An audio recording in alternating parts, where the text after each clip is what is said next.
What if I told you that the simple salt sitting on your kitchen table was once worth more than gold? It sounds crazy, right? But this humble mineral, chemically known as sodium chloride, or NaCl, has a history so rich and dramatic, it's hard to believe. It's not just a seasoning. It's essential for our very survival. Our bodies need it to function, to transmit nerve impulses, and to contract muscles. And for thousands of years, controlling salt meant controlling wealth, power, and even empires. So, how did this everyday crystal become the white gold of the ancient world? Let's dive into the incredible story of salt. Our journey begins in ancient China. Way back around 6000 BCE, archaeologists have found evidence of some of the earliest salt harvesting from a salt lake in Shaanxi province. They would boil the lake water in clay pots, leaving behind the precious salt crystals. It was a laborious process, but the reward was immense. Salt wasn't just for flavor, it was the world's first refrigerator. By preserving meat and fish, it allowed communities to store food for lean times, survive harsh winters, and travel longer distances. This simple act of preservation changed the course of human civilization, allowing populations to grow and societies to become more complex. Halfway across the world in ancient Egypt, salt was just as vital, but for very different reasons. The Egyptians used a naturally occurring salt mixture called natron, harvested from dry lake beds.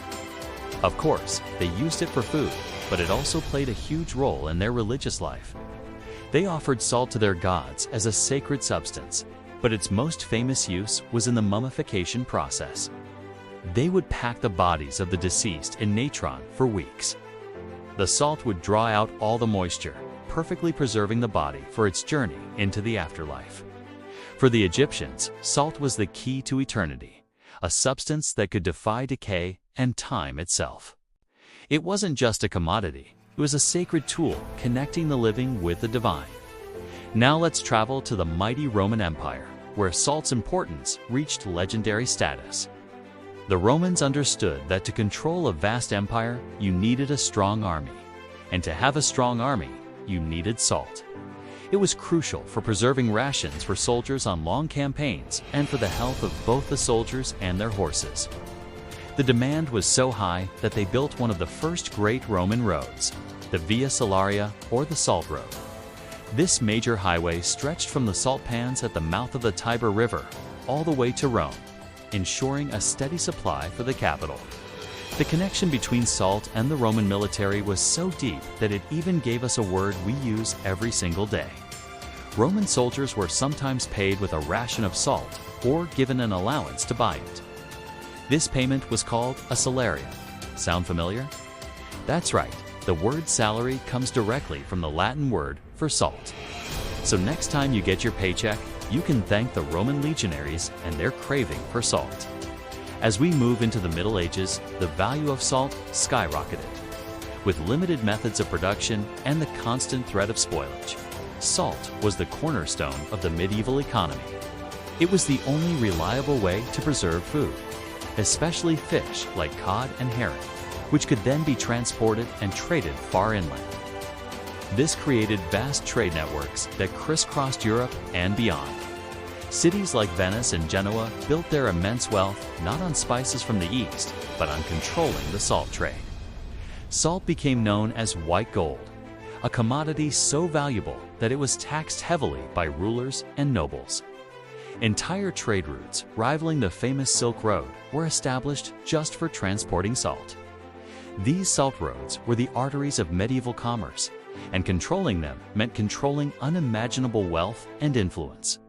The desire for this simple white crystal shaped the economies of entire nations and fueled the growth of powerful city-states. With such value comes conflict. Because salt was so essential, it became a perfect target for taxation. And these taxes were often incredibly unpopular.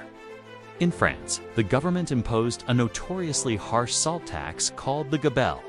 It was one of the most hated taxes in French history. The government controlled all salt production and forced every citizen over the age of 8 to buy a certain amount of salt each year at a fixed, inflated price. Avoiding the gabelle was a serious crime, and it fueled widespread smuggling and resentment.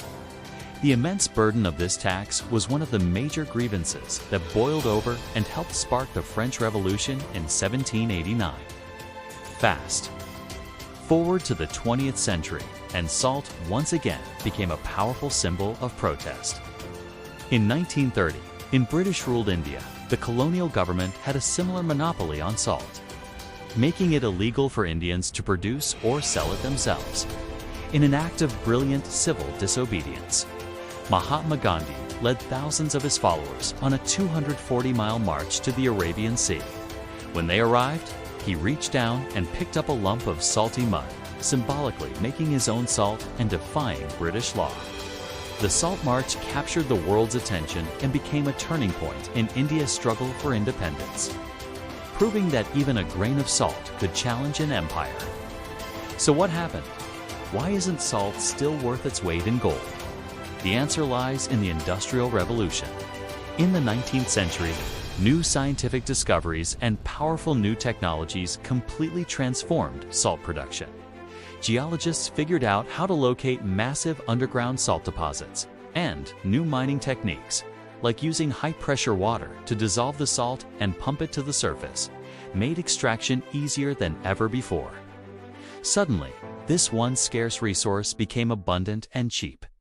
The age of white gold was over. Today, we produce hundreds of millions of tons of salt every year. And while we still use a tiny fraction of it in our kitchens, the vast majority goes to industrial uses. It's used to dice roads in winter, in the manufacturing of plastics, paper, and glass, and in countless other chemical processes. It has gone from a symbol of wealth and power to an invisible but essential part of our modern world. From preserving the bodies of pharaohs to paying Roman soldiers. From fueling medieval economies to sparking revolutions, the history of salt is the history of humanity itself. It's a story of innovation, trade, conflict, and survival. So the next time you sprinkle a little salt on your food, take a moment to appreciate the incredible journey those tiny crystals have taken through thousands of years of human history. It's so much more than just a seasoning. Thanks for watching. If you found this story as fascinating as I did, don't forget to hit that like button. Subscribe to the channel and ring the bell so you don't miss our next deep dive into history. See you next time.